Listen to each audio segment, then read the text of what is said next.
Tengo este espacio para hablar de religión e ideología en el contexto de las elecciones. Y quiero hablar de la relación entre fe e ideología. Y yo traigo muchas preguntas, sobre todo preguntas. Y voy a intentar ir agarrando elementos de lo que escuchamos ya durante la mañana, porque hubo cosas muy buenas que empatan con algunas cosas que quiero compartir. Estas preguntas guían las reflexiones. ¿Con qué lentes miramos los evangélicos la política? ¿Existe algo que se podría llamar una ideología evangélica de lo político o una ideología política evangélica?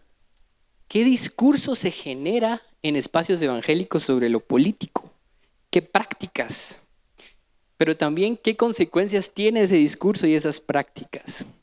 Para terminar, ¿qué oportunidades hay en esta coyuntura crítica? Lo primero es, ¿por qué hablar de ideología? Esa palabra en muchos círculos cristianos y no cristianos genera sospecha. Se habla de ello como algo negativo o peligroso, como algo que hay que evitar o incluso contrario a la fe. Podemos definir ideología de una forma muy básica, como la cosmovisión de un grupo social. U otra forma de verlo sería un conjunto de ideas y creencias de un grupo social. Vamos a empezar por ahí. Lo importante decir de la ideología es que se trata de creencias conscientes, pero también de creencias inconscientes que están guiando la forma en que vemos el mundo y actuamos en él. Las ideologías pueden ser políticas, económicas, culturales, religiosas, pero lo más común es que en realidad sean una mezcla de todos estos elementos. Una ideología contiene elementos de muchos ámbitos de la vida. Si hablamos de las ideologías políticas, estamos hablando de creencias que explican cómo debería funcionar la sociedad. Es una aspiración, una visión de cómo deberíamos organizarnos como comunidades, como vecinos, qué tipo de cosas son importantes en una sociedad así. Y es importante decir que las ideologías no son cosmovisiones neutrales, como ninguna cosmovisión lo es, sino son marcos de creencias asociados a fines sociales y políticos particulares, lo que decía antes. Las ideologías producen un discurso. Ahí escuché a mi hija. Promueven ciertos valores y alientan actitudes y prácticas. Hoy pregunto, ¿neutrales? Yo quiero citar algo que leí en redes sociales hace algún tiempo y es algo que un cantante muy popular cristiano publicó en su página de Facebook, pero también él lo publicó en un libro. Y esta cita resume una actitud evangélica muy común hacia lo político y hacia la ideología. Dice, no somos ni de derecha ni de izquierda, somos de arriba. Es el cielo que gobierna, dice este cantante. A primera vista o a primera escucha puede sonar como, bueno, tiene sentido o incluso merece un amén, ¿verdad? Pero si lo analizamos un poquito más a fondo, empezamos a encontrar algunas características de cómo pensamos los evangélicos en muchas iglesias. ¿Qué significa somos de arriba, por ejemplo, a la hora de votar por presidente? ¿Qué significa a la hora de apoyar cierta política del gobierno o a la hora de resistirse al gobierno? ¿Qué significa somos de arriba a la hora de participar en un movimiento político? Decidir que yo voy a participar en este movimiento particular. ¿Y qué significa somos de arriba a la hora de denunciar o no la injusticia? Lo que está detrás de esta frase es algo como, bueno, ya que somos cristianos no tenemos ideología. Y sin embargo, eso no es cierto. En realidad, nos inclinamos hacia ciertas posiciones. ¿Por qué? Porque en política y en asuntos sociales, y lo escuchábamos de parte del doctor Mack y del doctor Panotto, No existe una posición neutral que los cristianos como colectivo asumen. Lo que el Evangelio hace es darnos criterios para discernir qué podría ser una política que refleje la justicia, la virtud, la esperanza, etc. ¿Por qué son tan divisivas las ideologías de cierta forma? Porque intentan dar una visión de distintos aspectos de la sociedad. Piensen en educación, salud, migración, el sistema judicial, la economía, etnicidad, el ejército, medio ambiente, comercio y religión. Imagínense todas las cosas en las que podríamos estar de acuerdo, pero sobre todo todas las cosas en las que estamos en desacuerdo, si nos ponemos a hablar ya de cómo pensamos que deberían ser las cosas en estos temas, ¿verdad? Por otro lado, decir que somos de arriba y no somos ni de uno ni de otro, puede comunicar que esto de la política y de la ideología son cuestiones de poca importancia, y lo que eso genera, y eso ustedes lo han experimentado seguramente, es indiferencia, como, bueno, si somos de arriba, pues al final, ¿qué gobierno queda? Al final, pues somos de arriba, ¿verdad? No somos ni de aquí ni de allá. Pero no solo qué gobierno queda, sino qué hace el gobierno. Porque somos de arriba, ¿verdad? Pero también esta posición inconscientemente puede generar en nosotros un deseo de no formarnos políticamente. Es como, bueno, entonces, ¿para qué voy a entender yo cómo funciona la democracia? El sistema de partidos políticos. Sí. Y lo otro que quiero preguntar es que esta posición de no somos ni de aquí ni de allá, somos de arriba, ¿coincide con la realidad? Y lo que vemos es que muchas iglesias evangélicas sí se posicionan sobre algunos temas políticamente. Y nos podríamos preguntar, ¿por qué solo sobre algunos temas? Además, ¿qué de los presidentes que se dicen evangélicos en la historia del país? ¿Qué han hecho en términos de su programa político? ¿Hacia dónde se inclinaron ideológicamente? Todo esto tiene que ver con la ideología. Y todo este asunto se vuelve más importante si tomamos en cuenta lo que ya dijo el doctor Mack. Estamos en un país profundamente religioso, profundamente evangélico, y en donde, si es cierto que somos 40-50% de la población, los evangélicos deciden las elecciones. Imagínense, imagínense qué peso, de repente qué peso sentir que un colectivo como los evangélicos tiene tanto peso político, ¿verdad? Y por supuesto no todo el mundo vota, pero el punto es la mayoría que vota o los que no votan, ¿desde cuáles criterios y valores vota? Es ahí donde entra lo ideológico. Y para ilustrar esto, quiero usar un ejemplo bíblico. En el Antiguo Testamento vemos que Dios escoge a un pueblo, el pueblo de Israel, para que sea una comunidad alternativa aquí en la tierra. A través de Moisés, Dios entrega mandamientos y ordenanzas a su pueblo que tienen que ver con la conducta personal, relaciones con el prójimo, relaciones con Dios, el medio ambiente, pero también relaciones sociales y políticas. En Levítico 25 encontramos un ejemplo asombroso. ¿Qué hay en Levítico 25?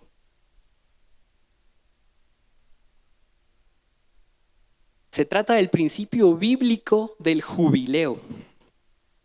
Y el jubileo, ¿saben qué es? Básicamente es un principio radical de justicia social. ¿Y qué hacía? Permitía un nuevo comienzo en cada generación. Cada 50 años, esto fue directamente lo que decía el principio del jubileo de parte de Dios. Cada 50 años la tierra se restituía a los propietarios originales, se cancelaban las deudas y se liberaba a los esclavos. Y esto ocurría en una sociedad donde se supone que todos eran creyentes, digamos, o religiosos, todos eran el pueblo de Dios. Pero donde las situaciones sociales y políticas determinaban los intereses de cada grupo. Por supuesto, para la gente atrapada en la trampa de la pobreza, el jubileo significaba una nueva esperanza y nuevas oportunidades. ¿Se imaginan cómo sería un jubileo guatemalteco hoy? Y quiero que se pongan un momento en el lugar de los actores. Digamos que ustedes tuvieran fincas grandes y muchos trabajadores. Y digamos que ustedes fueran muy ricos, pues. A costa del trabajo de otras personas. Y viene Dios y dice, bueno, ¿saben qué? Reset, nuevo comienzo. Se cancelan las deudas, la tierra regresa a los propietarios originales, los siervos se liberan.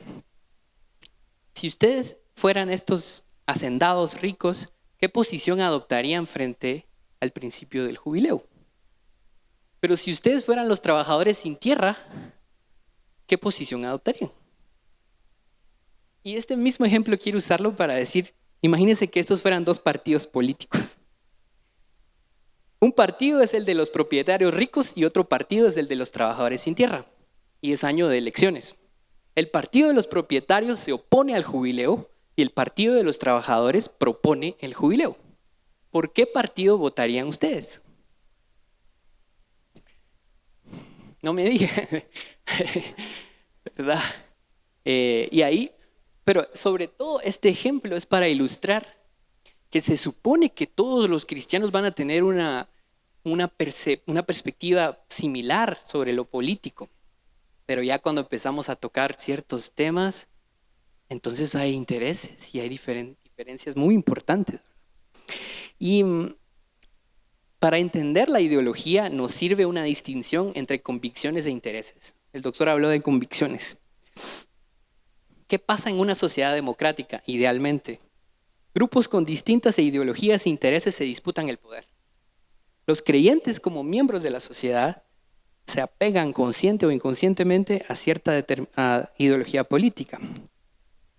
Pero esto no pasa de la noche a la mañana. No es que ustedes amanezcan hoy y digan, yo tengo esta ideología, ¿verdad?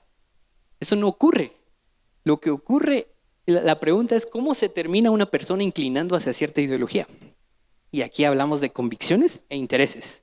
Las convicciones de una persona o de un colectivo expresan sus valores más queridos, más fuertes.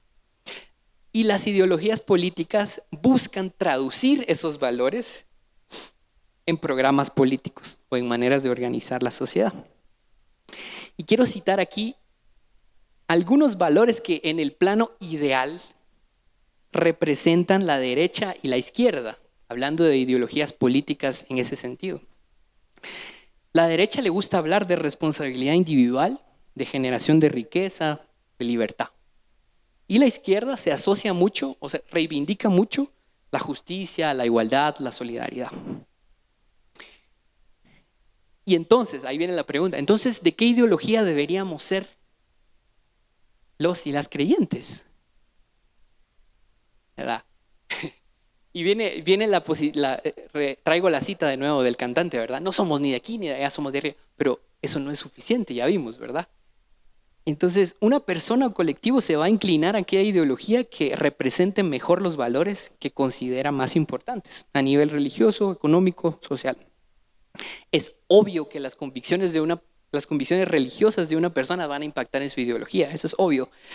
Pero otra vez, no es tan simple. No solo es cuestión de valores o convicciones. Aquí entra lo que se conoce como intereses. Por la naturaleza de la sociedad, en toda situación social existen intereses encontrados, es decir, intereses en conflicto. Por cierto que la política en su esencia es la gestión del conflicto. Toda persona o grupo tiene intereses de grupo, de clase social, religiosos, económicos, morales. La iglesia evangélica como iglesia tiene intereses, pero también los creyentes tienen intereses. Y estos intereses pueden ser legítimos o no. Lo que quiero decir que en el fondo de la elección ideológica hay una tensión entre lo que yo creo, que de veras creo, y lo que me interesa como miembro de la sociedad, ¿verdad? Y entonces este ejemplo nos sirve para decir que nuestra ideología está condicionada o por lo menos influenciada muy fuertemente por la posición que ocupamos en la sociedad, ¿verdad? O sea, vamos a pensar de una u otra manera dependiendo si tenemos o no privilegios, si vivimos o no en cierto lugar, si tenemos o no ciertas necesidades, etc. Con este trasfondo quisiera hablar un poco de las ideas comunes o más populares en espacios evangélicos. Aquí ya lo dijeron bien, la iglesia evangélica es muy amplia y diversa.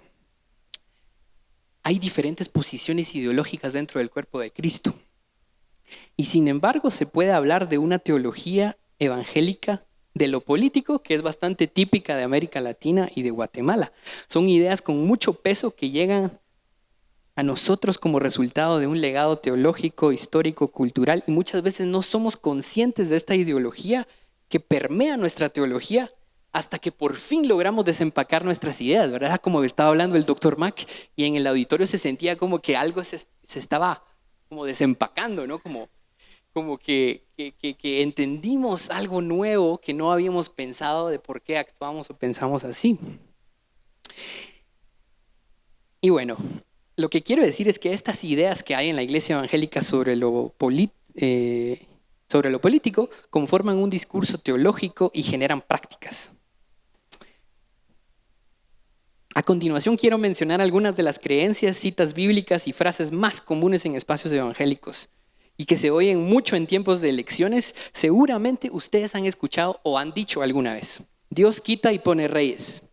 Nuestra tarea es orar por las autoridades. Los líderes del país deben ser creyentes y tener temor de Dios. La política es sucia y no debemos involucrarnos, no nos corresponde. Somos cristianos, o sea, no somos de ningún partido o ideología. Y lo que nos corresponde es obedecer a las autoridades y orar por ellas. Entonces, eso ya nos da una pauta de que en general sí hay como una serie de ideas bien asentadas que se pueden resumir como tienen una perspectiva conservadora sobre lo político, ¿verdad? Un poco espiritualizante, ¿verdad? Escapista incluso. Pero estas son las creencias. Lo que hay que pensar es cuáles son las prácticas, ¿verdad? No siempre corresponden unas con otras. Y yo lo que quiero señalar son algunas inconsistencias, ¿verdad? Por ejemplo, se dice, la política es sucia, no debemos involucrarnos en la política. Y 3 doritos después, como dicen los jóvenes, el pastor va para diputado. ¿Y por cuál partido? Saber, pero va para diputado. Ah, bueno, entonces apoyarlo, ¿va? Ven la inconsistencia, ¿no? De repente como en un segundo se pasa de una posición a otra. Luego dice, Dios quita y pone reyes. Para seguir usando los doritos. 3 doritos después, este candidato no es cristiano y jamás puede quedar. O hay que votar, hermanos. Y digamos, otra vez se ve como de repente hay una inconsistencia, ¿verdad? No, tranquilos, Dios, nosotros no tenemos ideología, Dios pone, quita, rey, y de repente estamos como tan involucrados en que no quede tal o que quede tal. Y entonces, ¿qué pasó? Al final, ¿Dios quita o el TSE o la votación? O entonces, ¿verdad? Luego dice, yo solo soy cristiano, no tengo ideología. Y 3 doritos después, no al comunismo, ¿verdad? Se dice también, ¿verdad? Pero desde un punto de vista como, no, es que yo no tengo ideología, pero rápido cuando sale un tema, sale nuestra ideología, ¿verdad? Luego este otro de tenemos que respetar y orar por las autoridades. Así se dice mucho, ¿no? Respetar. Y de repente como, no, el Estado a mí no me va a decir qué hacer. Yo no, o con mis hijos no te metas, hay un movimiento en América Latina muy fuerte, ¿verdad? Que quiere decir, no, es que el Estado no puede decir qué hacer. Pero acabamos de decir, no, o sea, nos toca una posición así de sumisión, ¿verdad? A las autoridades. Otro que, este es divertido. El líder del país tiene que ser creyente, tiene que tener temor de Dios. Me acuerdo cuando Nayib Bukele estaba tirándose para presidente de El Salvador, salió un artículo que decía que él era musulmán, en realidad, porque viene de una familia palestina y que la religión de él era musulmana. Y entonces, como la gente ya estaba emocionada por él como candidato, yo veía los comentarios en redes sociales y decían, pero entonces es musulmán, él no, porque no es cristiano. Y alguien ponía, ¿y acaso estamos eligiendo pastor? Pues no, estamos eligiendo presidente, ¿verdad? Otra vez pasamos de aquí hacia allá en un segundo, ¿va? Y lo mismo pasa con Donald Trump en Estados Unidos. Decimos, no, líderes virtuosos, líderes que reflejen a Cristo. Si algo se puede decir de Donald Trump es que no es un ejemplo de virtud. Más allá de las posiciones ideológicas de cada quien, ¿verdad? Pero no es un ejemplo de virtud. Pero, ¿y por qué lo menciono? Porque llegamos a un punto en el que decimos, no, pero es que él tiene que quedar, ¿va? O sea, como que todas nuestras ideas de repente se contradicen porque sí tenemos ideología. El punto de todo esto es que tenemos ideología. Que queramos verlo o que lo sepamos es otra historia, ¿verdad? Entonces, como vemos, un problema que tenemos es una inconsistencia entre creencias y una inconsistencia entre creencias y prácticas. Y todo esto nos deja confundidos, un poco sin saber qué hacer. Entonces, estamos confundidos a la hora de tomar posturas y de actuar políticamente. Al final ese es el resultado, ¿verdad? Y esto nos paraliza, nos desmoviliza, pero también nos vuelve vulnerables ante la manipulación. Como al final nos quedamos un poco como, bueno, sí creía eso, pero no tanto y bueno, mejor voto por esto. Como hay una dinámica que se da y que no es saludable. Nuestro contexto político local tiene sus propias dinámicas, lo explicó el doctor Mack. Tenemos un sistema político que está recurriendo a la religión con fines perversos. Y eso no lo podemos dejar de mirar. Entonces, ¿cuáles son las consecuencias de este discurso confuso sobre lo político? Evita que veamos con claridad la realidad, condiciona nuestra participación, o sea, no sabemos cómo participar, y hace que votemos muy mal. Son resultados, ¿verdad? De una teología que parece de repente no dañina o inocente, pero que está generando esto. Ok. ¿Cuánto tiempo tengo? 5. Okay. Hay otro aspecto que quiero mencionar. Como evangélicos tenemos demasiado que reflexionar y tiene que ver con aquellos temas y realidades sociales a las que le ponemos atención y a cuáles no, como resultado de nuestra teología. Ustedes han escuchado que Guate es pro vida. Y seguramente la mayoría de acá lo dirán y lo creen firmemente. En los últimos años, un tema por el que los evangélicos hemos sido conocidos en el espacio público es por nuestra postura pro vida. Pro vida en positivo quiere decir la defensa de la vida desde la concepción, es estar en contra del aborto. Y esta postura es un reflejo de un valor cristiano esencial, la dignidad humana. La pregunta es, ¿por qué esta postura tiene especial relevancia política? Uno, es un tema muy sensible en el mundo evangélico, tiene que ver con la familia, tiene que ver con los valores. Pero lo segundo es que es un tema que es capaz de movilizar políticamente a los creyentes. Si hay una marcha donde yo he visto evangélicos y evangélicas, ha sido en las marchas antiaborto, por la vida. Y eso se pueden hacer lecturas de eso, como decir, bueno, miren, ahí hay unidad, ahí hay movilización política, hay influencia, se pusieron de acuerdo, ¿verdad?, sobre esto. Por supuesto, no vamos a entrar aquí en los matices de esa posición, que también tiene algunas cuestiones problemáticas, pero hay que decirlo en positivo, de que se nota que es un tema donde la comunidad evangélica se puso de acuerdo, ha actuado y se ha movilizado. En esa marcha del 2018 hubo muchos creyentes y se demostró el poder de movilización que puede tener la iglesia. Guate es pro vida, se dice con orgullo.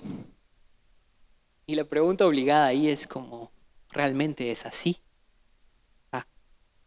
La realidad es que Guatemala puede tener leyes que prohíben el aborto, pero esa es una de muchas áreas en donde hay que defender la vida. Somos un país que en muchos sentidos odia la vida. Y lo interesante es que escogemos una parte de toda esa problemática para decir, sí, aquí está nuestro testimonio, no nos van a decir qué hacer, el Estado no puede contra nosotros, vamos a defender nuestras creencias. Ayer murió una niña porque le cayó un techo de una escuela en Chiquimula. Hace poco murió una familia porque se cayó la calle donde estaba en Villanueva. ¿Y cuántos ejemplos que podemos mencionar de cuestiones que en realidad nos dicen que Guatemala no es un país pro vida? Y lo más serio, ¿saben qué es? Ver los casos en donde ha habido autoridades o presidentes que dicen que son pro vida y que firman acuerdos y dan premios y hacen conmemoraciones de los días o que nombran a Guatemala como capital iberoamericana pro vida, pero que es un simple discurso hipócrita para justificar todo lo demás que hacen en contra de la vida. Y el punto ahí es, ¿y entonces por qué los evangélicos y las evangélicas estamos tan callados y desmovilizados frente a todo eso que está pasando? Pero cuando se trata de esos temas como el aborto u otros temas, entonces ahí nos agarramos con toda la fuerza y vamos a protestar, ¿verdad?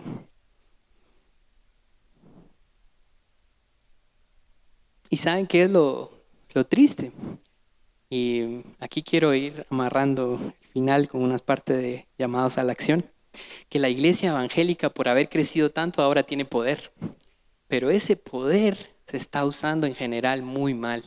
Se está usando para solapar las actitudes contra la vida y las acciones contra la vida de parte de los gobiernos.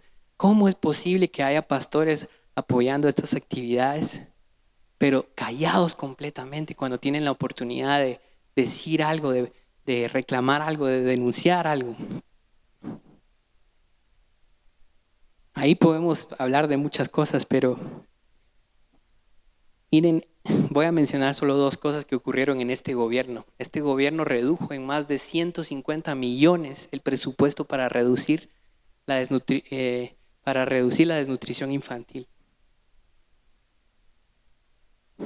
Y un ejemplo del gobierno anterior es que se incendió un hogar donde habían 57 niñas que murieron quemadas, que estaban cuidadas por el Estado supuestamente, ¿no? Entonces hay una gran inconsistencia de nuestra parte en esto. Ser pro vida no es simplemente estar en contra del aborto, exigir esto al gobierno, sino demandar al gobierno que priorice el bienestar de las personas, exigir justicia, educación, salud, denunciar a la corrupción que mata y la hipocresía de las autoridades que buscan engañar a los creyentes. Ser pro vida es no prestarse para legitimar un orden que va en contra de la vida.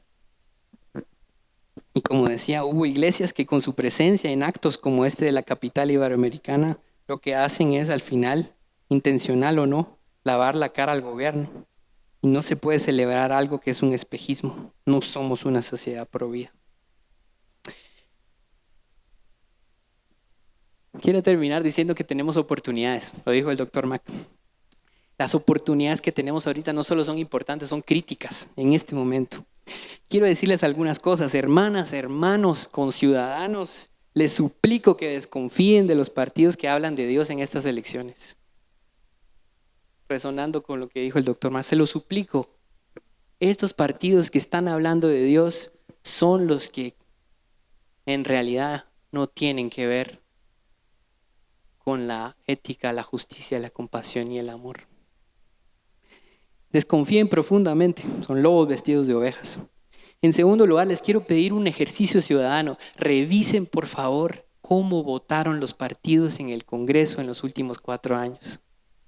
Eso les va a dar una luz, porque ahorita los candidatos pueden venir a prometer cualquier cosa y resulta que sus partidos estuvieron votando consistentemente en contra del pueblo.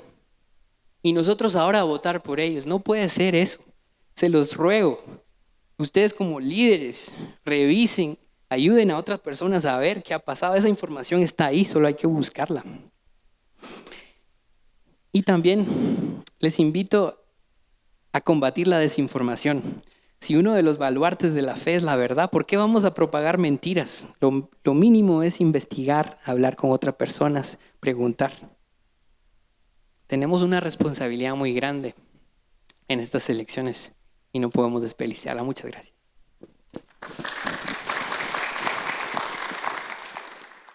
Bueno, muy buenos días a todos y todas. Muchísimas gracias al Centro Esdras, al doctor Ortiz y a todo el equipo que trabaja ahí por haberme invitado a esta actividad. Estoy realmente muy contenta de estar aquí, es un gran honor. Y pues espero compartir con ustedes algunas ideas. La verdad, bueno, yo lo que voy a hacer con este ejercicio es como hablar un poco de la historia de 1982 para acá, acerca de cómo han participado algunos evangélicos en la política partidista. Y bueno, algunos van a decir, ay, no, qué aburrido, ¿por qué tengo que hablar de esas cosas que pasaron hace 40 años? Pero la verdad es que pienso que es un ejercicio importante porque el pueblo que no conoce su historia está condenado a repetirla, ¿verdad? Entonces es como para ver qué lecciones aprendidas hay, ¿verdad? ¿Qué experiencias hubo, ¿verdad?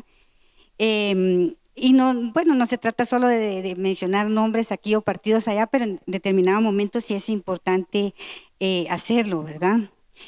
¿Y por qué? ¿Y por qué? Porque también es cierto que si bien muchos partidos, porque la historia de los partidos políticos es muy fragmentada en este país, muchos partidos solo viven unos cuantos años y después mueren o que se generan otros, y son raros los partidos que permanecen. Pero tenemos que ir ubicando también cómo también la gente se ha ido moviendo de un lado para otro, de un partido hacia otro, de acuerdo no tanto a sus proyectos políticos, sino a sus intereses personales, ¿verdad?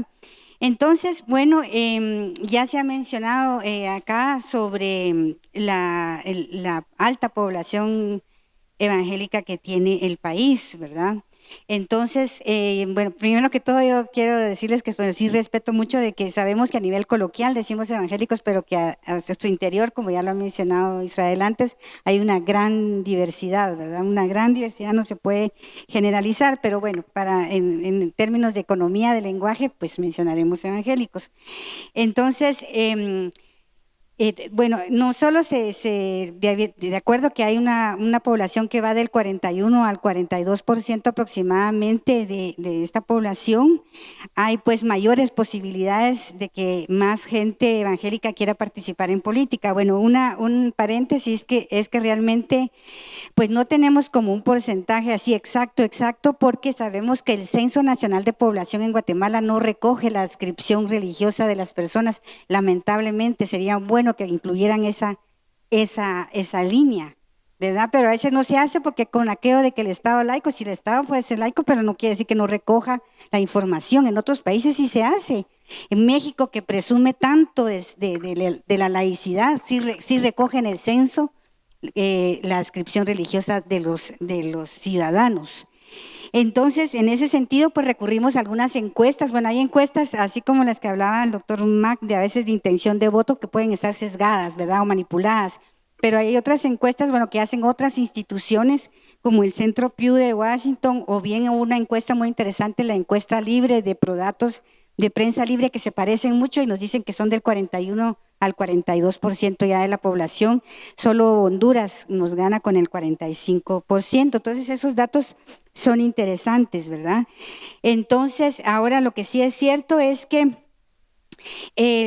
otro asunto interesante es cómo la actitud, que ya lo han mencionado las personas que me han antecedido en la palabra, la actitud de la población evangélica hacia la política ha ido transformándose, no en todas las iglesias y denominaciones, ¿verdad? De verla como algo pecaminoso y mundano a un espacio donde se tiene derecho a participar, aunque ya lo comentábamos con algunos compañeros a la hora del receso, hay algunas iglesias que todavía no lo ven con buenos ojos y no quieren participar, al menos como candidatos, ¿verdad? Entonces eso es una cosa interesante. Hace 10 años yo participé en un estudio que coordinó la Universidad José Simeón Cañas, el Instituto de Opinión Pública de El Salvador. Se hizo una investigación a nivel centroamericano que se denominó Impacto de los movimientos pentecostales y carismáticos en la organización comunitaria local y movimientos, y en la participación cívica en América Central. Y en ese momento, pues, pasamos nuestra propia encuesta, ¿verdad? Entonces, con casi más de 2,000 participantes. Y se vio que sí hubo un cambio de las elecciones del 2007 a las del 2011, en donde más personas evangélicas fueron a votar en las del 2011. Bueno, no los voy a cansar con las estadísticas, pero sí fue casi un 70%, y dentro de ese porcentaje un 80% eran pentecostales. Ahora, lo que es interesante es ver algunas tendencias también. En ese momento, en nuestra encuesta, se vio que muchos de los evangélicos a los que les preguntamos optaron por los candidatos de derecha y de mano dura. Un 34% votaron por Otto Pérez Molina frente a un 21.6% que votaron por Harold Caballeros de Viva. Y esto es algo interesante, ¿verdad? Porque también nos invita a discutir qué es el voto evangélico, y lo vamos a ver un poquito más adelante. Antes de eso quería decir que, bueno, que otro de los aspectos interesantes que nos marca un cambio con respecto a la actitud hacia la política es en la organización, la capacidad y la organización para celebración de foros con los candidatos, como el que pasó en las elecciones pasadas de Yo Soy Samuel, que a algunos les gustará, a otros no, pero el hecho es que sí logró visibilizar a través de los medios de comunicación la capacidad de convocatoria y de organización sobre estos temas por parte no solo de la Alianza Evangélica, sino del Consejo de Pastores, etcétera. Ahora, algunos aspectos interesantes es que quería comentarles. Bueno, yo formo parte de un colectivo de profesionales que trabajamos en ciencias sociales y teología y que nos interesa mucho esta participación política del mundo evangélico y que ha sido respaldada por la Fundación Konrad Adenauer. Entonces, uno de los coordinadores es el politólogo peruano José Luis Pérez Guadalupe, y él hace una distinción interesante. Él habla de los políticos evangélicos y los evangélicos políticos. Pareciera que es lo mismo, pero no. Él nos dice que los políticos evangélicos son personas que han participado en partidos que ya están instituidos o que tienen sus propias carreras o profesiones o empresas o negocios y que en determinado momento se afilian a partidos, tienen una carrera política, llegan a ser electos o bien participan en el gobierno por nombramiento, ¿verdad? O sea, que tienen cierto fogueo en la política y que, digamos, ellos realmente velan más por sus intereses de clase o intereses comerciales, tienen una lealtad a veces de partido más que una lealtad a su iglesia, más, ¿verdad? En cambio, el evangélico político son aquellos líderes que participan a veces en la política, que no tienen realmente un fogueo, ¿verdad? Que por casualidad los llamaron, que mire hermano, usted es bueno para jalar gente, véngase, pero no tiene un trabajo en esa línea, ¿verdad? Entonces es una distinción interesante. El otro día alguien me comentaba, ay, mira, a ti que te interesa este tema, ¿y por qué no les decís que formen su propio partido político, un partido político evangélico, que son tantos? Entonces, pero yo le decía, tenemos varios modelos: el partido político evangélico, el frente evangélico y la facción evangélica, que también, disculpen a veces con los conceptos, a veces definiciones, a veces son algo aburridas, pero a veces son necesarias, ¿verdad? Pero en Guatemala realmente no existen, y todos lo sabemos, un partido evangélico como tal. Además, no lo permite. El artículo 67 de la Ley Electoral y de Partidos Políticos nos dice que no se puede utilizar como fines de propaganda política el uso de creencias e ideas religiosas. Entonces, eso no lo tenemos en Guatemala, pero sí existe en otros países, como en Argentina, existe en Brasil, existe en Perú, en otros países sí existe esa idea. Lo que tuvimos algo parecido, podría pensarse, es la democracia cristiana. O sea, tenía principios cristianos, pero realmente no era un partido confesional. Y bueno, y el que es el Frente Evangélico, ¿verdad?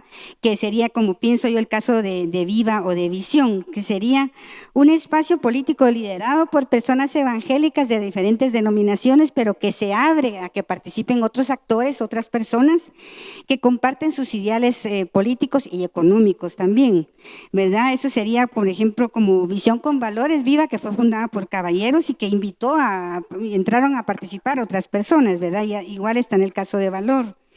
Y la facción evangélica, que es la mayoría de casos, es que consiste en que participan líderes evangélicos en procesos electorales dentro de partidos o movimientos políticos ya constituidos, ¿verdad?, sobre las alianzas electorales, pero que no tienen una capacidad para liderar todo el proceso, ¿verdad? Entonces, por ejemplo, pienso yo que podría ser el caso de Jimmy Morales, que entró con FSN Nación, siendo ahí, lo jalaron algunos políticos militares a participar ahí, y ahí no importaba, pues él era bautista, pero que la idea es que se incorporan los evangélicos en partidos ya existentes, ¿verdad? Y de manera coyuntural, que es la tendencia que históricamente ha sido la más recurrente, y esto también es algo en donde yo coincido y cito al doctor Israel Ortiz, que él nos decía eso, ¿no?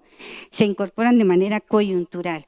Ahora entonces, ¿qué es el voto evangélico o confesional? ¿Existe realmente eso o no? Actualmente entonces vemos que hay muchos de los que, ya lo decía Israel Hijos, vemos muchos candidatos que están mirando a la población evangélica como un botín electoral, ¿verdad?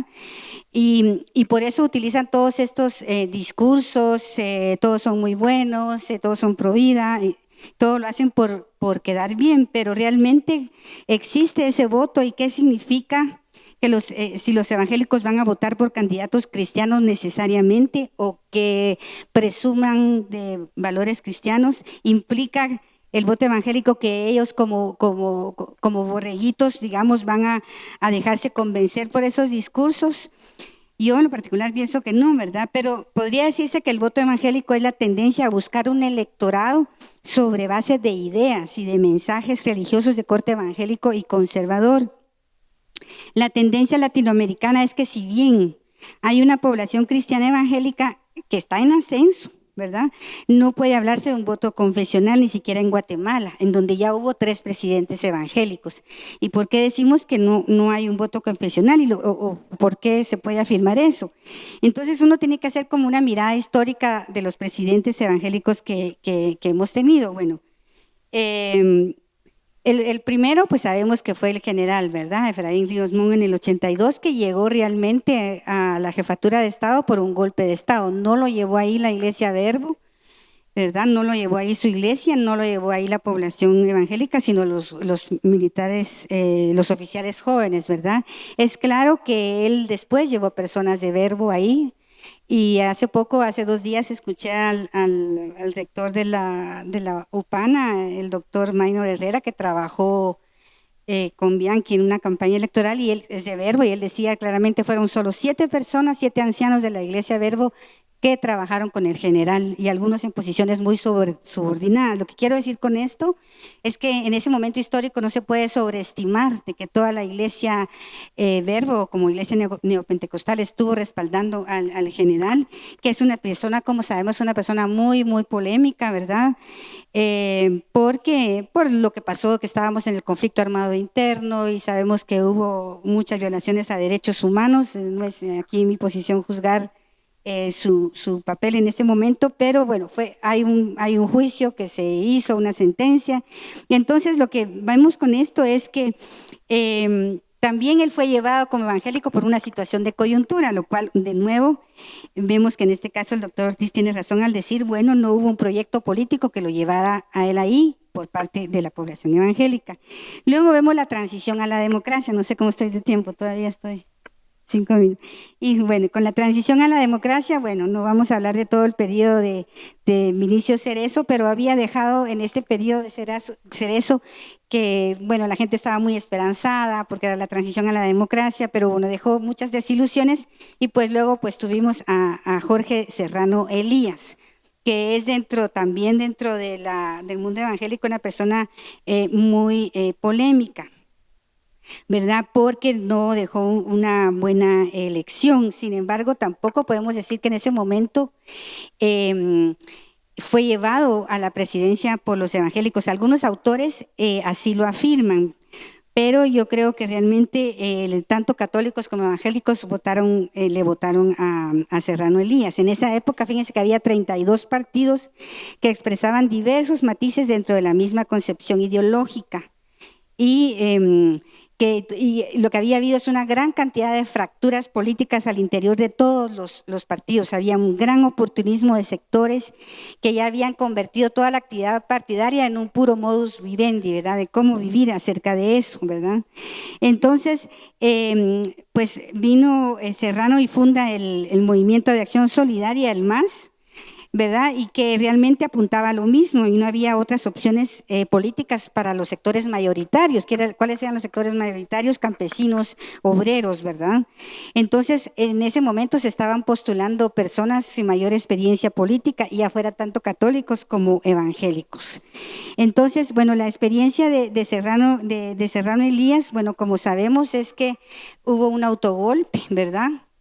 hubo un autogolpe porque el Congreso lo tenía él en contra y entonces dijo, como no tengo el Congreso a mi favor, pues yo ese autogolpe, eso generó mucho descontento, además de, pues, de que el ingeniero en algunas ocasiones se le miraba fumar y tomar en público, o sea, no daban buen testimonio en ese momento y dijeron, mejor lo vamos a cambiar. Entonces hubo como esa gran desilusión con este personaje. Entonces, lo que quiero decir con este ejemplo de Serrano es que se ha pensado que los evangélicos votan como un bloque homogéneo, ¿verdad? Cuando en realidad constituye un conglomerado de agrupaciones e iglesias distintas, ¿verdad? Como ya sabemos.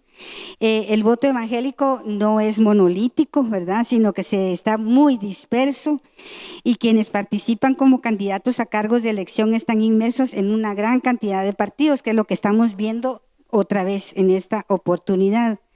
Igual el Dennis Smith nos dice que no puede hablarse un voto evangélico porque en Guatemala hay muchas denominaciones e iglesias con tendencias distintas. Entonces también lo que se ve es que tanto hombres como mujeres evangélicos tienen diferentes preferencias electorales y también como muchas otras personas miran por sus intereses de clase y votan de acuerdo al conocimiento que tienen sobre un partido, o bien se vota también por castigar a determinado candidato que no se quiere que llegue, ¿verdad?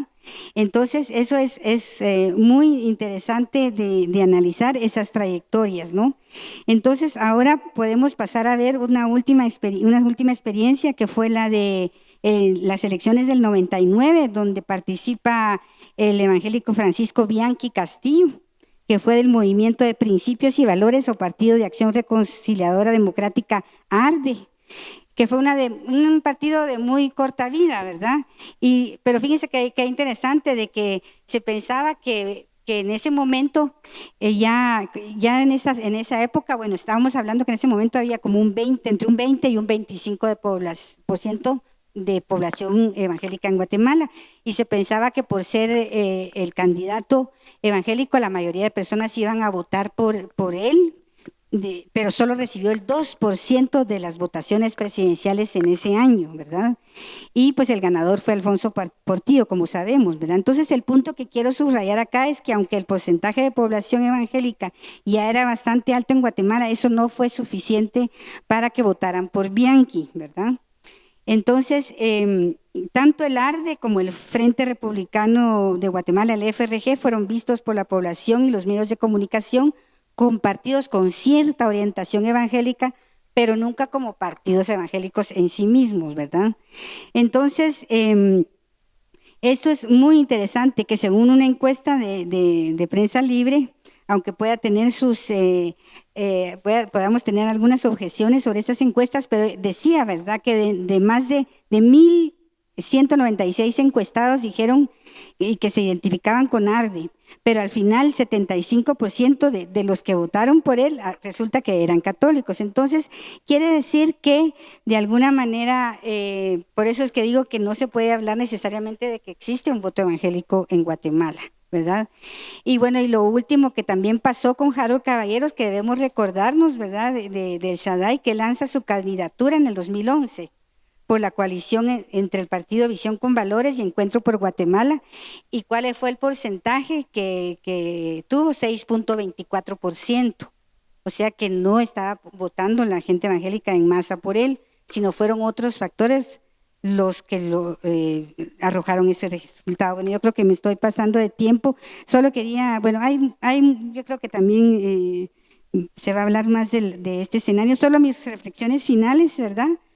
Que bueno, yo creo que dada la experiencia pasada y poco afortunada de varios de los evangélicos políticos y políticos evangélicos, es probable que su futuro en la política se enfrente a complejos desafíos, un mayor escrutinio político y vigilancia de la ciudadanía sobre los antecedentes y experiencia laboral y política, las calidades profesionales, la incorruptibilidad y vida proba y otras cualidades de los candidatos evangélicos, mucho más allá de su trayectoria de trabajo en la iglesia. Lo cual no quiero decir que eso no sea importante, pero que la ciudadanía va a evaluar otras cosas también. La teoría liberal alega la existencia de una división ideal entre religión y la política, pero en la práctica ambas esferas realmente estamos viendo cotidianamente que están muy imbricadas, ¿verdad? Muy entrelazadas. Los políticos tratan de adoptar un vocabulario religioso o cuando menos moralista para ganar adeptos y buscar su aprobación o su simpatía, ¿verdad? Para legitimarse. ¿Por qué? Frente a la carencia, la falta de un programa político propio y consistente.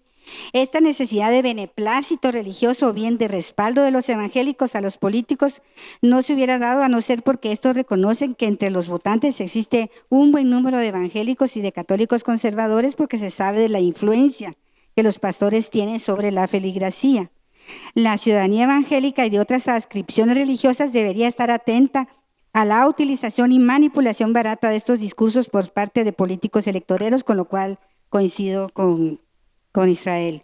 El reto o el desafío de los evangélicos es proponer un proyecto político que incluya a la nación completa, independientemente de su adscripción religiosa, que sea respetuoso de las diferencias y que aborde las problemáticas que tocan la estructura de la sociedad de manera integral, lo cual implica pues que incluyan análisis de la pobreza, la desnutrición, acceso a la salud en un sentido amplio, no solo la salud sexual y reproductiva, la educación con calidad, el acceso al trabajo decente y remunerado, el problema migratorio que ya se había mencionado, la transparencia en el gasto público, el combate a la corrupción y a la violencia intradoméstica, el rechazo a todas las formas de exclusión social, étnica.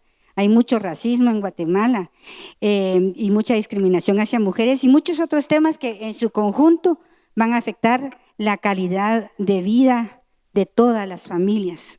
Bueno, muchas gracias y mis disculpas por haberme tomado un poco de tiempo. Muchas gracias.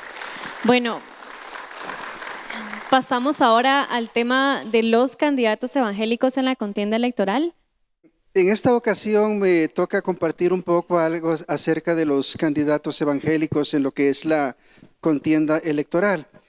Sabemos nosotros que, y ya lo ha mencionado muy bien la doctora Dari, que la población cristiana evangélica ha crecido notablemente. Y por consiguiente, las iglesias evangélicas tienen como una presencia y una influencia cada vez más fuerte y protagónica en espacios políticos, económicos, sociales, religiosos y culturales. Y en la arena político-partidista, como ya se vio también, crece el número de evangélicos que pasan a figurar en lo que son los procesos políticos y electorales. Y también la creciente población de votantes evangélicos se constituye en una atracción para lo que son los políticos que van buscando captar sus votos en las urnas electorales. Y también, como ya se ha mencionado, van surgiendo, apareciendo cada vez más agrupaciones políticas que argumentan estar fundamentadas o vinculadas a principios y valores evangélicos. Ahora, esto tiene, por supuesto, varias implicaciones. Miren, por una parte, aunque es con casos contados, no se puede negar que existen cristianos evangélicos que, al participar en procesos políticos para optar a cargos públicos, lo hacen motivados por una sincera vocación de servir y de contribuir a la transformación, al bien común de su pueblo, de su comunidad o sociedad. E indudablemente también hay candidatos que tienen como la formación política, el carácter ético, las capacidades para poder ejercer una gestión sabia, competente y eficaz. Pero también sabemos, por otra parte, que se involucran personas sin tener una clara conciencia, sin tener vocación ni formación para ejercer los cargos públicos a los que se postulan. Y también hay partidos políticos que solamente buscan aprovecharse del pueblo evangélico o de figuras evangélicas reconocidas para captar votos y para poder alcanzar puestos de poder. Como ya se ha mencionado en presentaciones anteriores, cada vez son como más comunes los discursos o los mensajes con cierto como matiz bíblico, religioso o moralista, como una estrategia propagandística para persuadir a los evangélicos y para poder obtener su favor. Entonces, en ese sentido, y con vistas hacia lo que es el proceso electoral en el cual hemos entrado, como que es fundamental considerar los criterios que debieran reunir aquellas personas evangélicas que quieran sinceramente adentrarse dentro de lo que es el campo político. Y quisiera mencionar entonces dos cosas acá. Por un lado, algunos criterios para la participación política de candidatos evangélicos y luego también al final como algunas pautas para el discernimiento en el proceso de elegir. Vean, sabemos nosotros que Guatemala, con su compleja realidad, sus problemáticas y desafíos, sus luchas y sus anhelos, necesita líderes con profunda conciencia, sensibilidad social, integridad, formación y un verdadero compromiso con su pueblo. Hoy tenemos urgencia de líderes que sean sabios, éticos, justos, visionarios y aptos para ejercer de manera competente, fiel y eficaz el compromiso político que asumen al ser elegidos. Entonces, ¿cuáles podrían ser como algunos criterios que debieran tomar en cuenta? En primer lugar, creo yo, una auténtica vocación de servir. Miren, muchos buscan puestos de poder para satisfacer intereses egoístas, para escalar posiciones, para lograr beneficios. Pero como decía anteriormente, la política es un ejercicio del amor. La política es el ejercicio del amor y quien asume un compromiso político debe hacerlo por la vocación de servir y de buscar el bien de sus prójimos. Debe motivarle un anhelo genuino y desinteresado de trabajar por la justicia, por la transformación social, por la vida digna, por el bienestar de su comunidad o sociedad. Y al hacerlo, el cristiano demuestra amor y demuestra lealtad a su fe. Pues recordemos que Jesús llama a servir y a buscar el bien de los demás. En segundo lugar, también necesitan tener como conciencia del contexto humano y social y sus desafíos. Es importante aprender a leer y a interpretar la realidad, la complejidad de la vida, las problemáticas profundas y las necesidades de nuestro pueblo y las posibilidades y los anhelos de la comunidad o del contexto social donde se quiere servir. Porque solamente así es posible identificar y orientar las políticas, las alternativas, las estrategias y acciones que contribuyan a transformar la comunidad o sociedad en la dirección de la justicia, del desarrollo sostenible, de la vida digna, de la libertad, del bien común y de la paz. Junto con esto, también es importante procurar el mayor nivel de formación y capacidad e idoneidad, porque muchos entran, miren, en la acción política y la gestión pública sin tener las cualidades, las capacidades, las aptitudes y experiencias para una gestión eficaz. Y este es un factor que ha agravado la crisis y el subdesarrollo que sufre nuestra sociedad.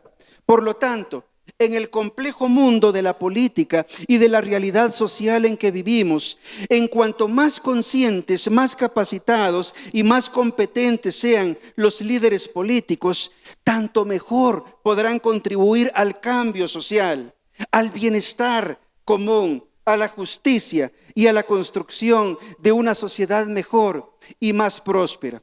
Y una cosa importante acá también es distinguirse para aquellos líderes cristianos que se insertan en política, distinguirse por los valores éticos que articulan en su vida, en su testimonio y acción.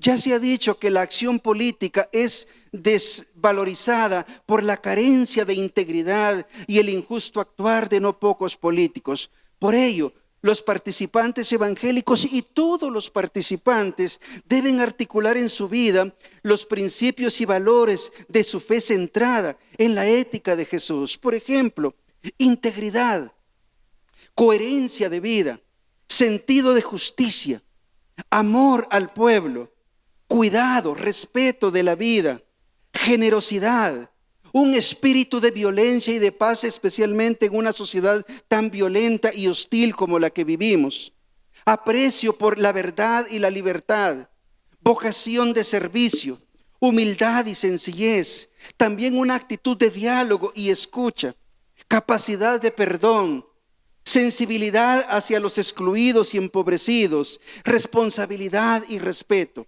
Es decir, es importante mostrar coherencia entre el compromiso político y la identidad con el Evangelio, dando testimonio de la seriedad de la fe mediante un servicio fiel, eficaz y desinteresado por sus prójimos, por su comunidad y la sociedad. Y creo yo también que quien se inserta en lo que es la arena político-partidista es importante como cultivar un sentido de vida espiritual de estrecha cercanía con Dios. Y hablo especialmente de quienes profesan una fe cristiana, porque sabemos que asumir un compromiso político es transitar por caminos sinuosos, por caminos riesgosos. Los líderes políticos están constantemente expuestos a la situación social y a las duras realidades humanas. Y sin una sólida preparación espiritual y psicoemocional, caen fácilmente en estados de desánimo, de impotencia, de cinismo y de conformismo resignado. Y también se enfrenta constantemente el riesgo de ser seducidos por la ambición de poder y de riqueza. Y además, quien quiere actuar a conciencia, demostrar fidelidad a los principios del Evangelio y al compromiso con el pueblo, también amenaza los intereses de quienes persiguen solamente sus intereses egoístas. Dice don Israel Ortiz en uno de sus libros, en uno de sus escritos, que ser agente de cambio implica nadar contra la corriente. Y esto puede generar una oposición violenta. Y entonces todo esto pone a prueba la fe, la ética, la integridad de las personas. Es por eso que cultivar la espiritualidad es vital para permanecer firmes e íntegros, para superar los desánimos y las tentaciones y para recibir la sabiduría y la fortaleza necesaria para cumplir fielmente con el compromiso adquirido. Y una cosa muy importante también para los discípulos cristianos, la lealtad es primeramente a Dios. La lealtad es primeramente a Dios. Esto significa asumir el compromiso político sin comprometer en nada la lealtad a Cristo. Pero por supuesto eso supone tener conciencia clara de cuál es la enseñanza, el mensaje de Cristo. Esto muchas veces puede significar ser objetores de conciencia cuando haya preceptos y demandas que sean contrarios a las enseñanzas del Evangelio, a los principios de la ética cristiana y a los derechos fundamentales de los seres humanos. Es decir, un cristiano no puede seguir preceptos que lesionen la ética del Evangelio, del reino de Dios. Como dice un texto en Hechos, capítulo 5, versículo 29, hay que obedecer a Dios antes que a los hombres. Y también don Israel menciona en uno de sus escritos, es primordial que los políticos evangélicos recuerden que nuestra lealtad final es a Dios. Y un criterio más en cuanto a los quienes entran dentro del campo político, miren, es importante ser agentes de cambio y de esperanza. Junto a una conciencia clara de la realidad, se requiere tener claridad de visión. Se requiere ser constructores de esperanza y capacidad de imaginar y de orientar políticas que conduzcan a transformar la realidad y los desafíos del contexto actual. Esto significa imaginar que otra realidad, que otra Guatemala es posible y ponerse en acción para construirla. Hay que mirar la dura realidad. Hay que identificarse con las necesidades humanas y hay que escuchar los clamores desesperados de las muchedumbres y ofrecer alternativas de esperanza. Hay que echar a andar propuestas realistas y eficaces que promuevan cambios profundos, que posibiliten el bienestar integral, el bien común, la justa paz, el cuidado de la creación, la vida digna y vida para todos. Es difícil esta tarea, pero hay que hacerla trabajando junto con otros, tendiendo puentes de cooperación entre diversos actores, sectores, movimientos y grupos. promoviendo la participación civil, generando movimientos de solidaridad y poniendo en acción la fe, la creatividad y lo mejor de las capacidades y recursos humanos. Creo yo que actuar así es ser fieles a Dios y a la vocación de servir a esta sociedad tan urgida de luz, de esperanza y de vida. En esto debieran de recordar los líderes políticos cristianos que Jesús llama a ser sal de la tierra, a ser luz del mundo y a ser fermento en medio de la sociedad para transformarla. Y finalmente, algunas pautas para el discernimiento en el proceso de elegir, algunas sugerencias únicamente. Sabemos que la realidad social y los desafíos de este tiempo nos demandan ser cristianamente conscientes y responsables en esta hora crucial para Guatemala. Hay que estar atentos, hay que ser críticos y asumir con seriedad el proceso electoral. Y algunas pautas de discernimiento, tomando en cuenta lo que ya se ha mencionado y muy interesante, la descripción histórica que nos ha mencionado la doctora Dari. Miren, hay que hacer memoria de las experiencias del pasado. Por ejemplo, cuando se dio apoyo a candidatos o partidos políticos solamente por el hecho de ser evangélicos, pero que al final dejaron frustración y desilusión porque no supieron asumir su compromiso político de una manera coherente, competente y fiel.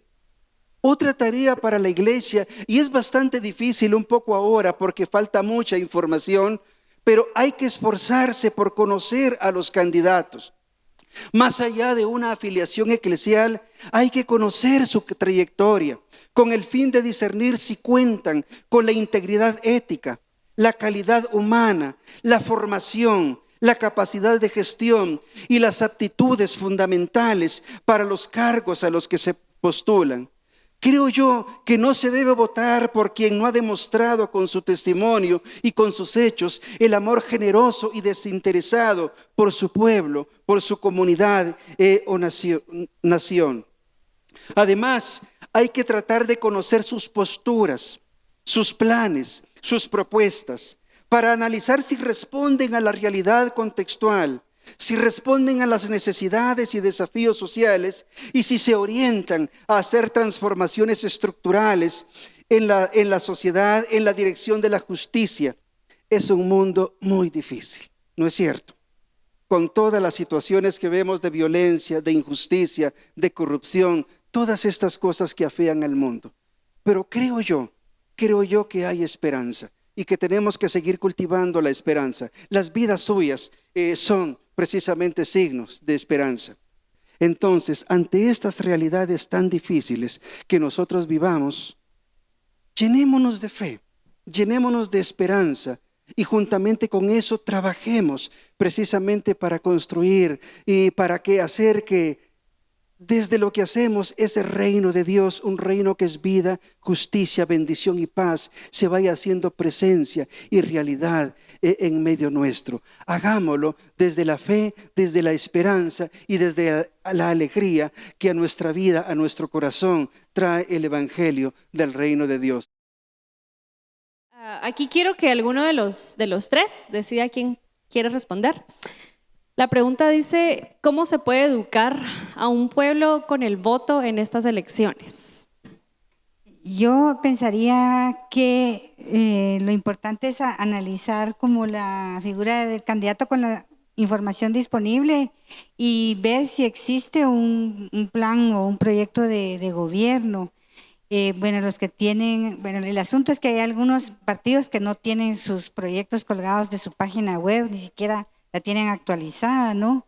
Pero en todo caso sería eso, ver si tienen un proyecto de gobierno viable, pues si es que lo tienen, ¿verdad? Esa podría ser una de las estrategias y bueno, lo que sí figura en algunos suplementos que saca el Tribunal Supremo Electoral y que aparecen a veces en prensa libre saca un poco la biografía de los candidatos y información, ¿verdad? De los partidos, podría ser un poco como enterarse un poco más sobre esto, ¿verdad? Que yo sé que es complejo, ¿verdad? Porque son demasiados partidos y demasiados candidatos, pero sería como una de las estrategias viables, ¿verdad?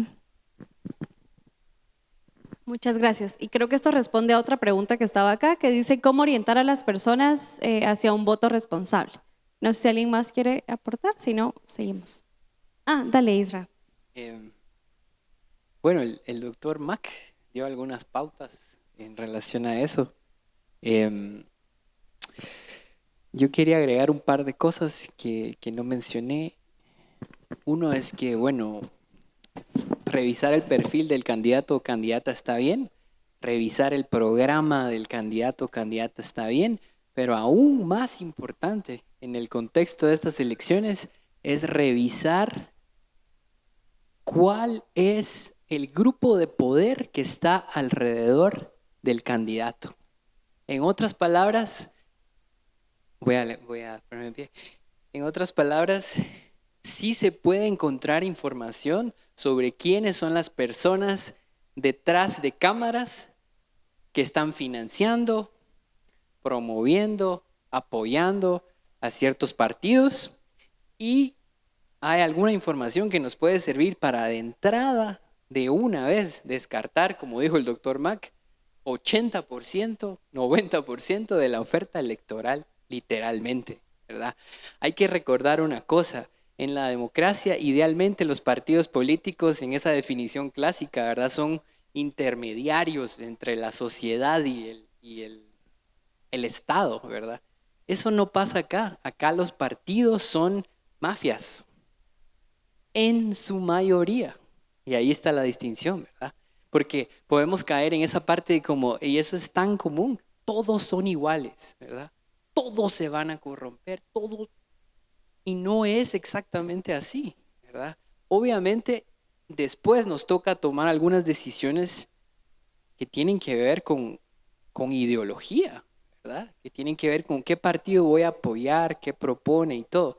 Pero un primer filtro importantísimo es ver que esos partidos sean reales, ¿verdad?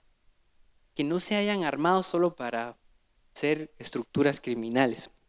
Lo otro que quería agregar es que la televisión nacional no es una fuente confiable para orientar el voto. Y la razón de eso es que, lamentablemente, los medios de comunicación como estos, que son muy importantes y se difunden mucho, han sido también capturados por intereses corruptos. Entonces, lo que quieren es avanzar la imagen, el perfil de ciertos candidatos. Pero hay otras formas de enterarse, ¿verdad? Y mencionaba la doctora, hay ciertos medios, ¿verdad?, que tienen cierto grado de confiabilidad versus otros que no lo tienen, ¿verdad? Hay un medio que se llama No Ficción, por ejemplo, que ha estado publicando reportajes sobre quiénes son la estructura de poder de cada partido. Revisen esos reportajes, ¿verdad? Y lo otro es que, yo lo mencioné antes, pero quiero decirlo bien. Hay partidos, hay por lo menos 10 partidos que ahorita están vistiéndose de angelitos y todo, que son enemigos demostrados de la vida por cómo han votado en los últimos 4 años. Entonces no hay que darle muchas vueltas al asunto cuando uno se da cuenta quiénes son esos partidos, ¿verdad? Revisen, por eso mencionaba esa parte, ¿verdad? Hagan un análisis con un grupo de la iglesia, de gente, qué se ha hecho en los últimos 4 años en el Congreso, porque eso va a dar pautas para decir, no, ahorita están diciendo esto, pero votaron por lo contrario, ¿verdad? En este caso, ¿verdad? Un ejemplo interesante fue el tema de la autopista de Palín-Escuintla, ¿verdad? Ahorita los candidatos para ganarse el apoyo popular estaban diciendo, no al peaje, quiten el peaje porque ya se venció la concesión, ¿verdad? No al peaje. Pero esos mismos partidos, o la mayoría de los que estaban diciendo eso, en el Congreso acababan de aprobar un nuevo peaje de Escuintla a Puerto Quetzal, ¿verdad? Entonces, algo tan sencillo como eso les da una idea de por quién votar o por quién no votar, ¿verdad? Pero repito lo que dijo el doctor Mack, que sí hay alternativas al sistema. Gracias, Isra. Esta pregunta para el doctor Willy. Si un pastor es llamado por Dios para servirle en este llamado y después deja su posición de pastor para ser político como presidenciable, ¿Es correcto ante Dios que deje el pastorado o deje su llamado? Creo yo en ese sentido de que una persona que tiene, por ejemplo, un cargo, un ministerio como pastor dentro de una iglesia, desde mi perspectiva, desde opinión,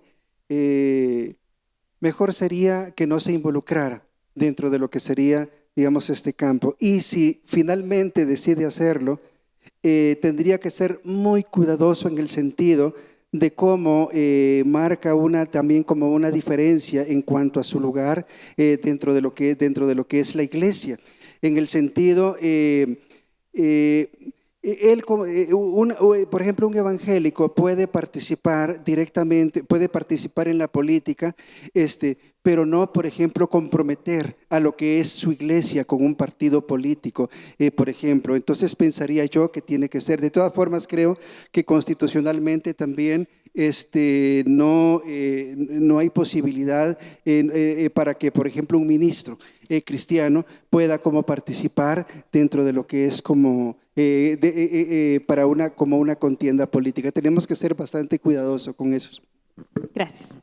Esta pregunta es para Israel y la doctora Dari y dice, ¿por qué creen que en general la iglesia rechaza totalmente cualquier cosa que parezca ideología de izquierda y está más inclinada a la derecha? Cuando en la Biblia muchas de las cosas que Jesús hablaba y hacía, así como prácticas de la iglesia primitiva, parecen un poco de izquierda socialista.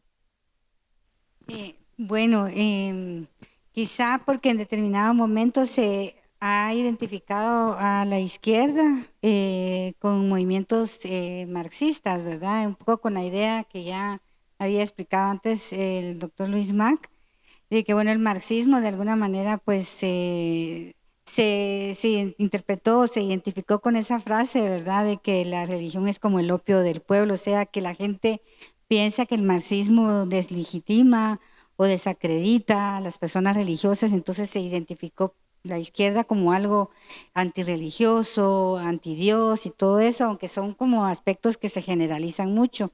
Entonces es probable que por eso existe el rechazo a proyectos sociales que se piensa que son de izquierda y se ve automáticamente a lo de izquierda como algo ateo y entonces de alguna forma se le sataniza, pero no necesariamente se ha dado así, ¿verdad?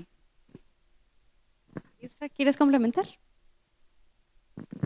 Bueno, hay que recordarse de algo. En los últimos 70 años prácticamente hemos sido gobernados por partidos de derecha. Ese es un hecho. Y si vemos ese hecho, eso nos ayuda a entender por qué la izquierda tiene tan mala prensa, mala fama o se usa como el cuco para asustar a la gente. ¿Quién usa? Una pregunta ahí es, ¿quién usa el discurso de que la izquierda es igual a un montón de cosas negativas?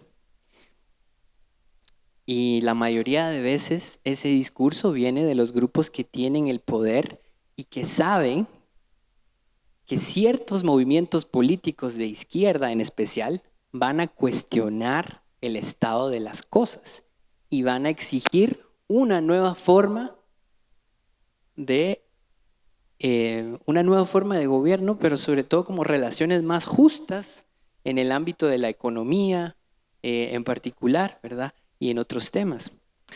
Si ustedes se recuerdan, los 10 años que se conocen como la Revolución o la Primavera Democrática, en 1954, la Iglesia Católica en particular, el Monseñor Arellano y Rosell, él dijo, aquí nos quieren convertir en comunistas y por eso necesitamos votar el gobierno.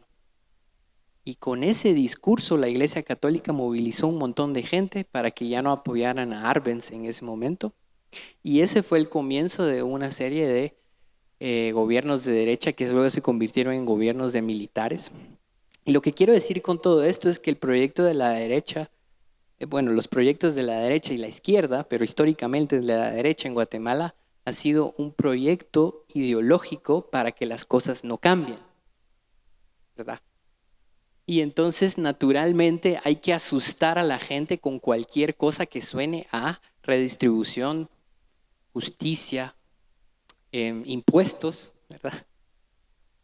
Cuestiones que no son nada populares. Y en círculos evangélicos lo que se usa es lo que mencionó la doctora Dari: marxismo ateo, socialismo y un montón de ideas asociadas a izquierda que, ojo, algunas de esas ideas sí existen, digamos. La izquierda tiene sus propias dinámicas problemáticas, históricas, digamos, ha metido la pata enormemente, ¿verdad? En ese sentido.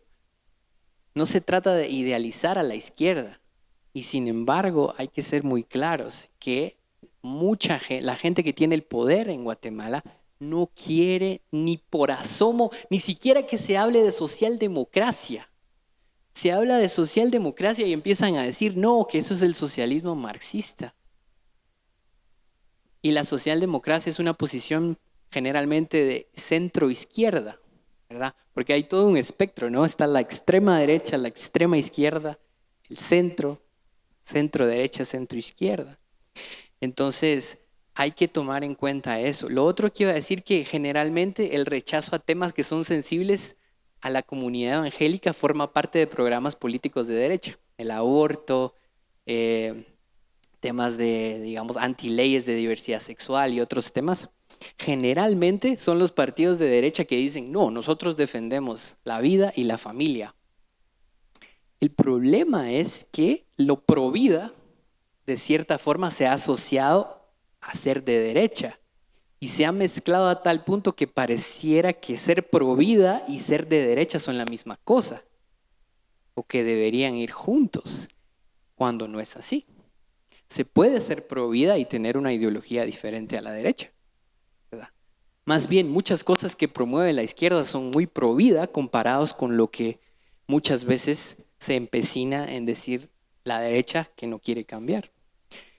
Lo que quería decir es que se usa el tema provida muchas veces como excusa para avanzar ideas políticas que no van con el espíritu del evangelio. Y la doctora Dari lo mencionó, históricamente los evangélicos sí se han asociado más a la derecha. El problema es que no se han cuestionado esa afiliación, casi lo han hecho como algo natural. Y cuando se menciona, digamos, la izquierda es lo malo, pero no se reconoce que se tiene una ideología, ¿verdad? Que también tiene, especialmente tiene problemas para reconocer que no quiere que cambien las cosas. Y en este momento, en la oferta electoral, hay que discernir, ¿verdad?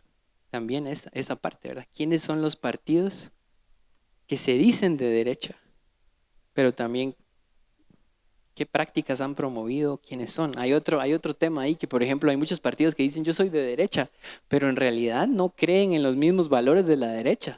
Es una fachada para movilizar otra vez intereses corruptos que no tienen que ver con ideología o generación de riqueza, sino con otra cosa que nada que ver. Pero como saben que eso moviliza a muchas personas, dicen somos de derecha. Por ahí le dejo. Gracias. Y creo que aquí también respondiste otra pregunta que estaba orientada hacia ello. Ahora, para usted, doctora Dari, dice, en 1944 al 54 existió la primavera democrática y política. ¿Qué papel jugó la Iglesia Evangélica como la Iglesia Amigos, Iglesia Nazareno, Iglesia Bautista, Presbiteriana, etcétera? Muy buena pregunta. Debemos recordar que en estos gobiernos, ¿verdad?, que vinieron a sustituir la dictadura de Jorge Ubico, ¿verdad? Jorge Ubico, después de la masacre de 1932 de El Salvador, limitó la entrada de algunas misiones evangélicas, sobre todo pentecostales, que estaban entrando por El Salvador, por Jutiapa y todo esto. Entonces puso ahí una cortapisa a que siguiera creciendo las iglesias evangélicas. Entonces, cuando ya cambia el gobierno y entran los gobiernos de la revolución, También inicialmente, según la doctora Virginia Garar Burnett, que ha trabajado la historia del protestantismo en Guatemala, hubo una buena relación entre el gobierno de Arévalo Bermejo y las iglesias que conocemos como iglesias protestantes históricas, ¿verdad? Nazarenos, presbiterianos, amigos o cuáqueros, y sobre todo porque le dieron mucha importancia a la educación, a la salud, ¿verdad? Sabemos que ha habido colegios de corte presbiteriano, escuelas, hospitales que ellos fundaron desde incluso finales del siglo XIX, ¿verdad? Entonces, incluso está un trabajo de la educadora también, Irene Piedrasanta, que habla sobre el papel importante que pues jugaron algunas de estas iglesias en la alfabetización, ¿verdad? Por la importancia de aprender a leer la Biblia, ¿verdad? Entonces, no tengo más datos como para ver un poco esa relación, pero lo que sí se conoce es que algunas de estas iglesias, por ese apoyo, aunque no fue un apoyo abierto a los gobiernos revolucionarios, pero como podemos decir cierta simpatía, incluso empezaron a ser vistas así con recelo, como que si eran algo de izquierdosos o algo así, pero la cosa es que ya hubo un repliegue de esas intenciones de estas iglesias, fueron más precavidas en su exposición hacia los gobiernos, y ya cuando entra Castillo Armas, sabemos con la contrarrevolución en 1954, bastante promovida y respaldada por Monseñor Roselio Arellano de la Iglesia Católica. Entonces, Castillo Armas le regresa muchos de los privilegios a la Iglesia Católica que fueron cortados con los gobiernos liberales desde don Justo Rufino Barrios, ¿verdad? Incluso se mira en la Constitución del 65 que le devuelve esos privilegios, prohíbe que se le siga expropiando las enormes propiedades de la Iglesia Católica. Entonces, podríamos decir que en esos años de la primavera democrática, sí, pues hubo un papel siempre en el campo de la educación, de la salud, un poco más hacia esos intereses de parte de estas iglesias que conocemos como históricas, ¿verdad? Gracias. Bueno, voy a resumir 3 preguntas en una. Dice, ¿cómo aconsejar a las personas, quien desea responder, cómo aconsejar a las personas cristianas evangélicas que sostienen que un evangélico no puede ni debe participar en política, en un partido político? ¿Cuáles serían algunas citas bíblicas que fomenten la participación y evitar la falta de participación desde la iglesia? ¿Y de qué manera hacer conciencia a los líderes religiosos que no está mal participar en política? ¿Alguien? Okay. Voy a decir algo un poco breve sobre esto. Yo creo que es importante en el contexto de las iglesias tratar abiertamente lo que es el tema de lo que es la política. Como mencionaba, por ejemplo, hace un momento, a veces cuando nosotros hablamos del término política y lo asociamos directamente con lo que es la política de partidos o la política partidista, y tomando en cuenta todo el descrédito, todo que la política partidista tiene dentro de lo que son los contextos nuestros, entonces en este sentido se piensa que no hay que meterse en política, pero de nuevo, es importante como descodificar o profundizar más en qué consiste lo que es el término política en general y luego entrar hacia lo que es la otra parte de lo que estamos hablando, de lo que es la política partidista. Yo mencionaba, por ejemplo, en el caso de Jesús, desde el mismo momento que se viene diciendo que viene proclamando el reino de Dios, o sea, esa ya es una propuesta política, es la propuesta política de Jesús, que es distinta de las políticas, de las estructuras, de muchos de los sistemas del mundo, es cierto, pero es en este sentido como una propuesta política. O cuando se trata lo que son otros temas como los que Israel mencionaba, por ejemplo, el tema del jubileo en el Antiguo Testamento o el tema del shalom de Dios, un tema que es tan importante rescatar en el contexto de la iglesia. El shalom de Dios que tiene que ver, por ejemplo, con paz integral, que tiene que ver con justicia, que tiene que ver con relaciones justas, equitativas, saludables, que tiene que ver con la integridad de la vida, que tiene que ver con salud y bienestar integral, por ejemplo, el Shalom de Dios. Esos son temas profundos que es necesario retomarlos dentro de lo que es el contexto de la iglesia. Entonces, creo yo de que sí es importante tratar, abordar lo que son estos temas, porque la gente tiende a rechazarlos y muchas veces sin saber precisamente en qué consiste lo que es un tema determinado. Y voy a ir un poquitito a una de las preguntas que se hizo anteriormente. Creo que estaba un poco relacionada, por qué se tiende a rechazar o ciertos temas se piensa que son de izquierda. Miren, una cosa que hace falta mucho más en nuestras iglesias todavía es fortalecer lo que son, por ejemplo, los procesos del discipulado, pero no el discipulado como una doctrina, sino que un discipulado al servicio del reino de Dios.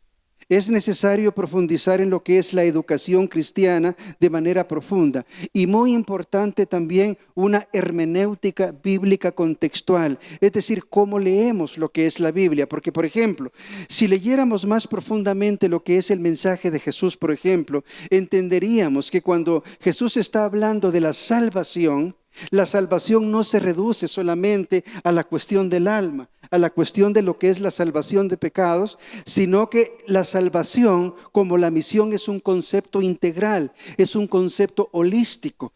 Por ejemplo, Jesús perdonó pecados, sí, pero también Jesús se preocupó por la salud de las personas enfermas. También reivindicó los derechos de las personas excluidas y marginadas dentro de la sociedad, como las mujeres, como los extranjeros. Se preocupó por los migrantes, por ejemplo. Es decir, encontramos dentro del mensaje y la práctica de Jesús, precisamente una visión más integral de lo que es el concepto de salvación, de lo que es el concepto de misión. Entonces creo yo que sí es importante abordar lo que son estos temas de una manera como más profunda. Imagínense, las iglesias tienen una gran oportunidad.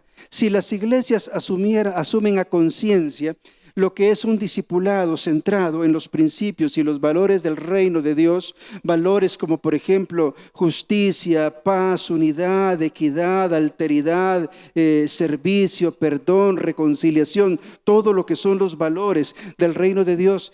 ¿Pueden ustedes imaginar el tipo de ciudadanas y de ciudadanos que estaríamos nosotros formando para la sociedad, para el mundo en el cual vivimos? Es decir, allí es donde tenemos como una gran responsabilidad como iglesia, pero me voy a callar aquí.